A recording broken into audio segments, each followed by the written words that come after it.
Get my bearings here.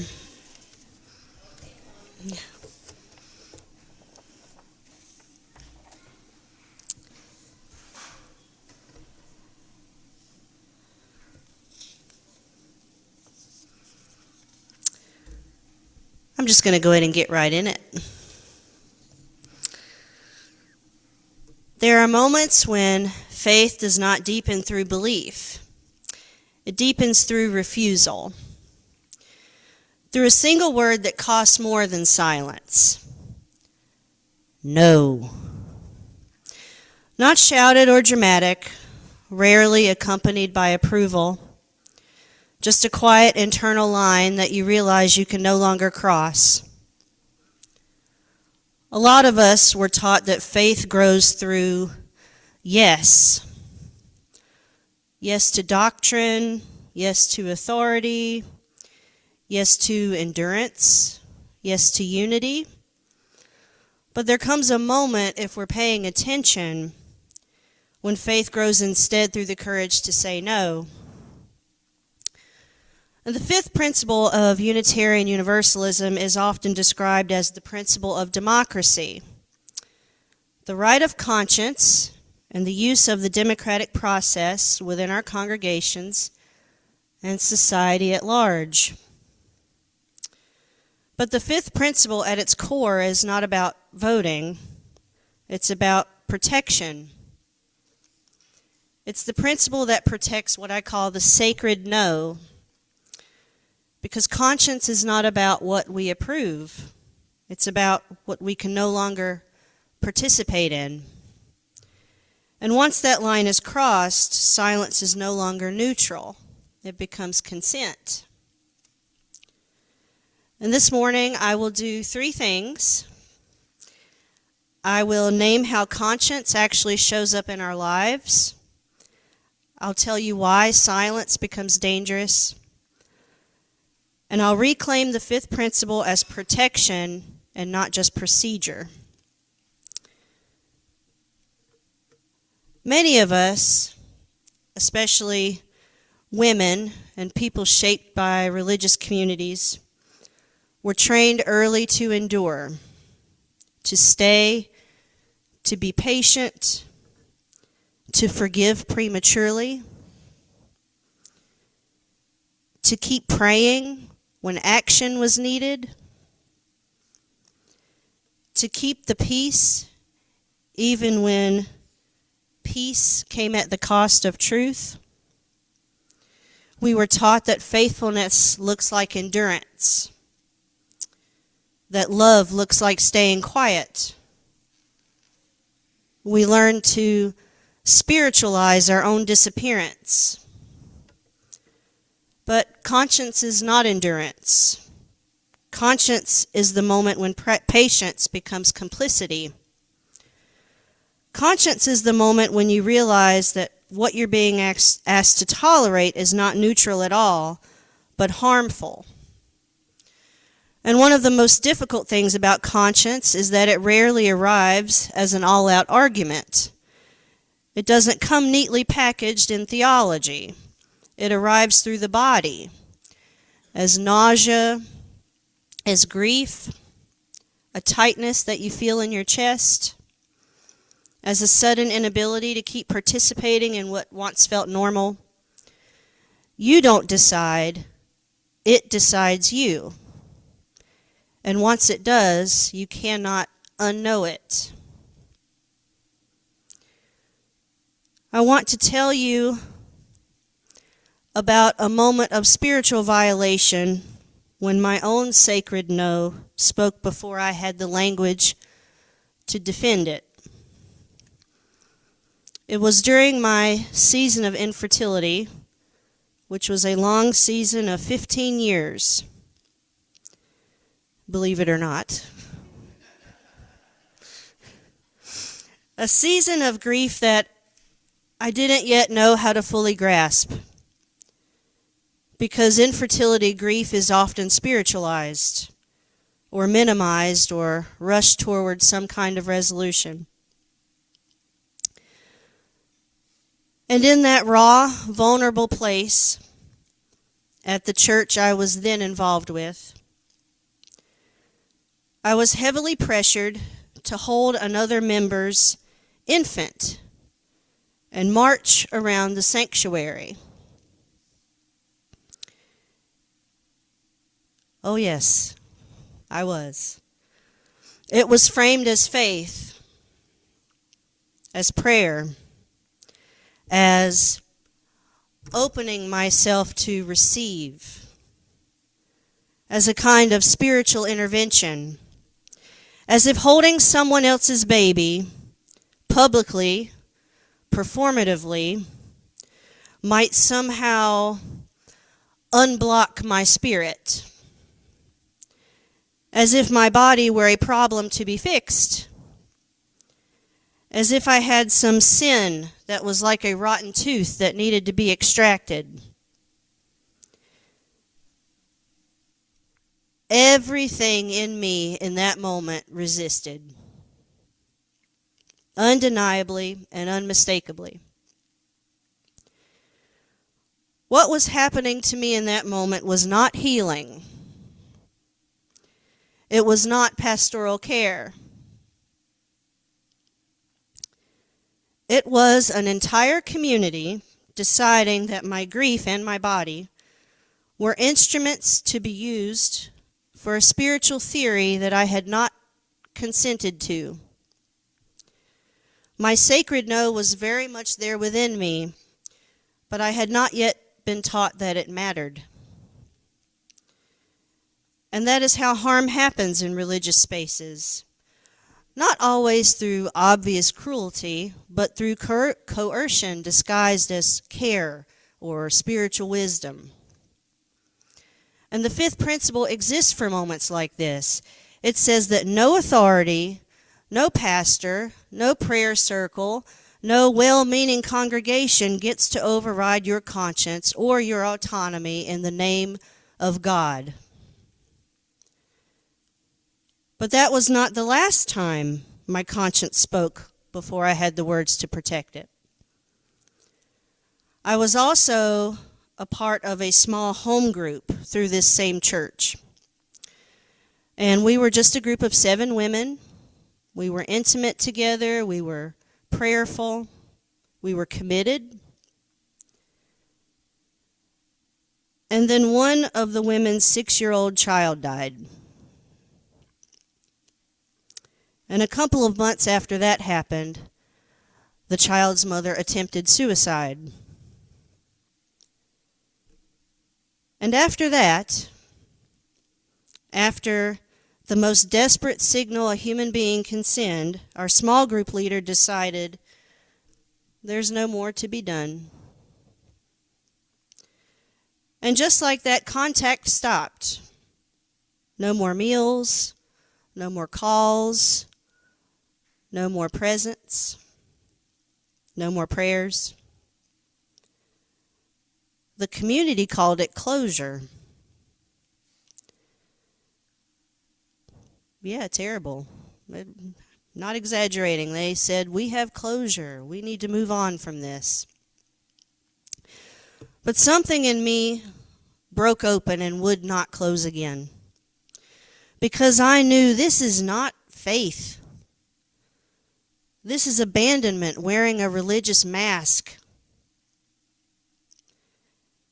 And that was it for me. That was a no that was so clear I could not pray it away. And this pattern, this sacred no rising against harm, is ancient, and it's not unique to any one tradition. It's one of the most consistent movements across religious history. Not polite disagreement or quiet discomfort, but all-out refusal. In Islam, conscience, or what is often referred to as taqwa, is not mere rule following. It's moral attentiveness, especially toward the vulnerable. And in the Hadith tradition, the Prophet Muhammad says, help your brother whether he is oppressor or oppressed. And when asked how to help an oppressor, he replies, by preventing him from oppressing others. That's a sacred no spoken for someone's soul. In Christian scripture, Jesus repeatedly refuses religious systems that preserve purity at the expense of people. He heals on the Sabbath, knowing it will spark outrage. He allows a hemorrhaging woman, someone who is deemed ritually unclean, to touch him publicly, restoring her dignity rather than simply correcting her behavior. And when religious leaders object, Jesus says very plainly, the Sabbath was made for this. This is conscience interrupting order. And in indigenous traditions across the world, refusal is often a sacred responsibility. Refusal to sell land, refusal to assimilate, even under great threat. These no's are not framed as individual conscience alone, but as accountability to ancestors and as obligations to future generations. To say yes would be to betray the dead and to endanger the unborn. So the sacred no becomes an act of continuity, a promise kept across time. And across traditions, the sacred no always seems to appear at the same fault line when systems protect themselves instead of people most in pain. And in every case, those who speak that no are not celebrated in the moment. They are called disruptive or divisive, which is often how you know that the no matters. There is a Jewish interpretive tradition called Midrash that approaches stories with moral questions rather than reverence alone. Midrash assumes that if a story matters, it must be able to withstand ethical questioning. It asks where power went unchecked, where silence caused harm, and where someone might have needed to say no. And in that sense, Midrash is less about belief and more about conscience. And all of this comes into sharp focus in one ancient story, one in particular that never stops being argued with, and that is the Torah story of the Akedah, or the binding of Isaac. You probably already know the gist of the story. God commands Abraham to sacrifice his son. Abraham doesn't argue. He prepares the altar. And at the last moment, an angel intervenes. In the text, Abraham is praised for his obedience. But Midrash does not leave this story alone, because it notices something very unsettling. Earlier in Genesis, when God tells Abraham that the cities of Sodom and Gomorrah will be destroyed, Abraham argues. He tries to negotiate. He pleads. He demands justice. But when his own child is placed on the altar, Abraham is silent. And Midrash asks, why? Some rabbis suggest that Abraham's silence isn't faithfulness, but failure. That the true test wasn't whether he would obey, but whether he would actually refuse. One Midrash imagines Isaac asking, "Is this what the God of justice desires?"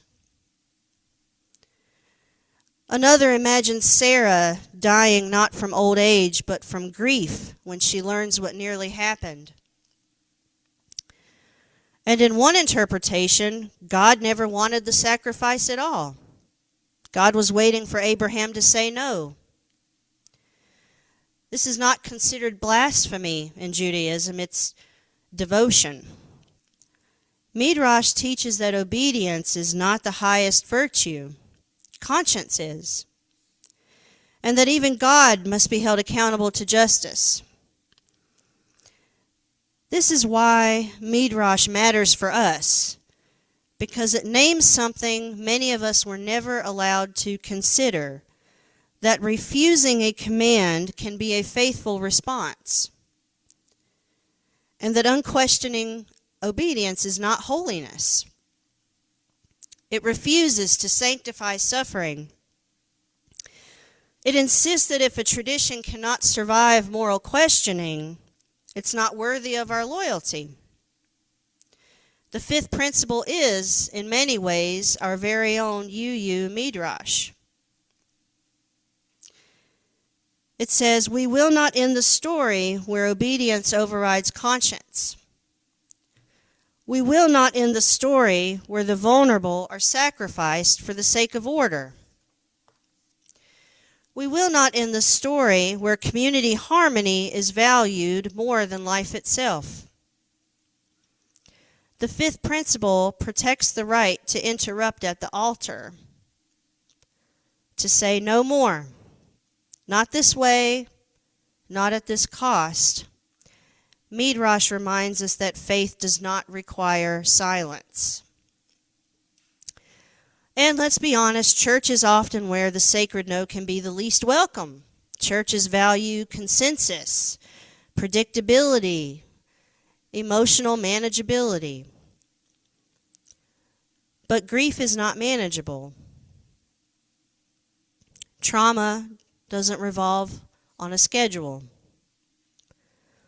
And love that stops when it becomes inconvenient isn't love, but performance. If a congregation decides it's done with someone who is still drowning, conscience may require dissent. Especially if the group thinks it's being reasonable. The cost of saying no is real. You may lose family or community. You may be misunderstood. You will most likely be labeled difficult or dramatic, ungracious. You will probably grieve not just what happened, but who you thought people were. But here is the paradox. The sacred no doesn't end community. It ends false community. It clears the space for something truer, slower, humbler, more honest. Many of us didn't leave former faith homes because we stopped caring. We left because we cared too much to keep pretending. The fifth principle is not simply a procedural value. It is a moral safeguard. It protects your right to say, I cannot be part of this. It insists that belonging never requires abandoning your conscience. And it reminds us that democracy, at its best, needs dissent the way the body needs pain, not as punishment but as a signal. May we be people who listen for that signal. May we have the courage to say no, not to belonging, but to abandonment masquerading as faith. And may we keep working to build a community where no one is ever told that there is nothing more to be done while they're still alive.